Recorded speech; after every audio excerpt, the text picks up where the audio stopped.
I asked you, who do you want to be your head coach? Dan Quinn was one of them. He was one of your top 3 guys. And look, Dan Quinn is there. He's winning. He's got Jaden Daniels. And you like Jaden Daniels, too. Before the draft, you said that if the Commanders had a chance to get Jaden Daniels would be the guy.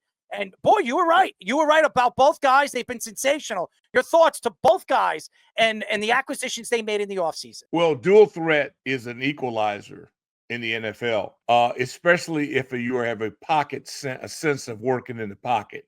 And the difference between he and Caleb is that Caleb holds the ball. This kid gets rid of the ball. And he climbs the pocket. He doesn't escape it. He can escape it, but he has the ability to step up in the pocket. So it's like, who would I want to face in the playoffs? Give me a stationary quarterback. And everybody was talking here last week, who do you want to play? Even though a guy has won a Super Bowl, I say Rams because I know where he's going to be. Who I don't want to deal with is a guy that has escapability and can break my defense down. Now, there are not a lot of them, but they're all dangerous. But it comes down to me. I'm an O-line, D-line guy. So the team with the best 9, the Fab 5, and 4 ferocious freaks on defense usually ends up in the championship game. No matter how many freaks you have at wide receiver or your running back, that to me separates it, and we'll see if it holds true again. That's the only problem I think the Commanders have. They don't have a number 1 wide receiver. That's been their problem. They've been looking at guys. Maybe Tyreek Hill could be a guy they look at in the offseason if he becomes available. I know you don't want him. I wouldn't want him either. But there are other guys that could be available. Devontae Adams, another veteran. They do have a number 1. Scary Terry's a 1 for him. Yeah, but a lot of people think McLaurin is more of a 1B. He's not really a 1. Some people say because they're not in this system. This guy block. He does everything. So you want a supermodel to walk down the runway. I want an all-purpose guy. Mm-hmm. It's like receivers come in all shapes and forms.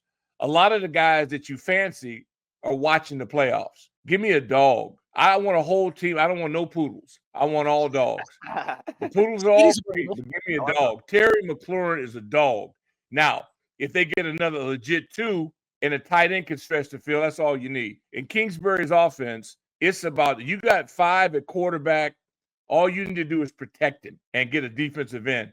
I don't want a wide receiver. I need a rush in and a corner, and they're fine. Yeah, I wanted to ask about you talk about the offensive line and the defensive line too. I think the last time we had you on the show, we were talking about a lot of how much of the pass rush they lost in the offseason on defense. And then on the offensive side, they hired Bobby Johnson, who had some bad years with the Giants, but he's done very well with that offensive line. So what do you think the assistant coaches and the building of the talent has been with Washington this year? Well, that's why they won 12 games. They have a great teaching staff.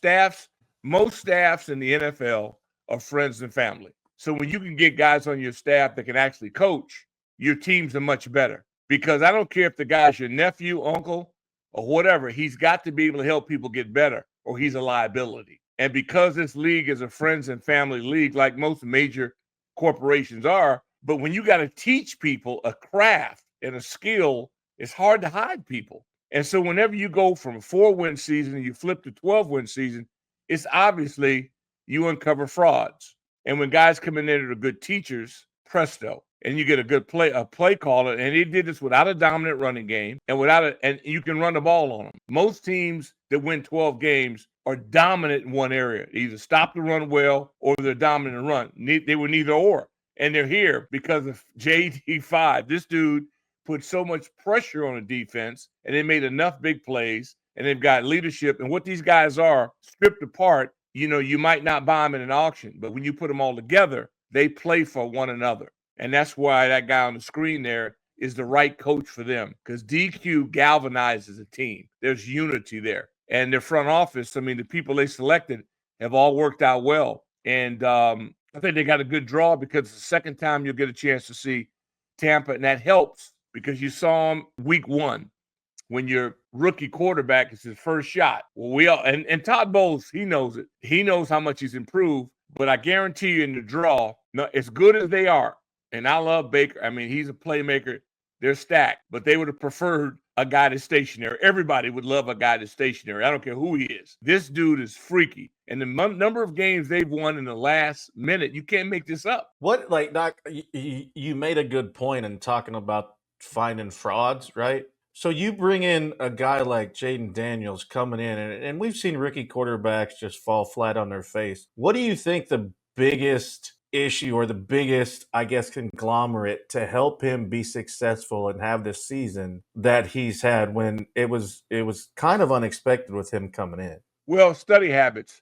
First of all, he doesn't wake up in the middle of the night to check to see how many likes he has. Any young guy you get now that has broken the spell of social media, that's the first step in the right direction. He's there 5:30 every morning. And he did the same thing at ASU and the same thing at LSU. So he didn't just become this guy with money. He's been this guy. So he's actually not fake. What you get is a real dude. And that's contagious because when your number one pick is a real baller and a gym rat, then that's infectious. He's also a very likable guy. Most guys in his situation have tended to be jerks. Everybody's into this guy.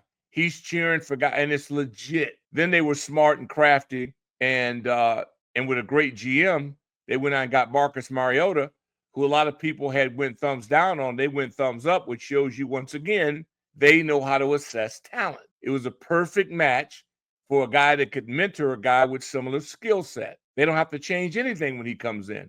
Nothing changes. And Marcus shows you that he's been paying attention. He comes right in. It looks seamless. As a matter of fact, he outplayed JD in this last game. So you get a perfect storm, and they've done this without a battering ram. They got Eckler back, and to me, he's their most valuable player outside of JD5. Eckler is a monster, but coming off that concussion, I was surprised he came back. They needed him because B-Rob has been inconsistent, in and out. That ain't cutting it. And Rodriguez, they just refuse to give him more than 5 snaps a game, so I haven't figured that out. But nevertheless, as long as they make good decisions, their problem is penalties. They're turning it over. If they just don't help the opponent beat them, they're going to be a hard out.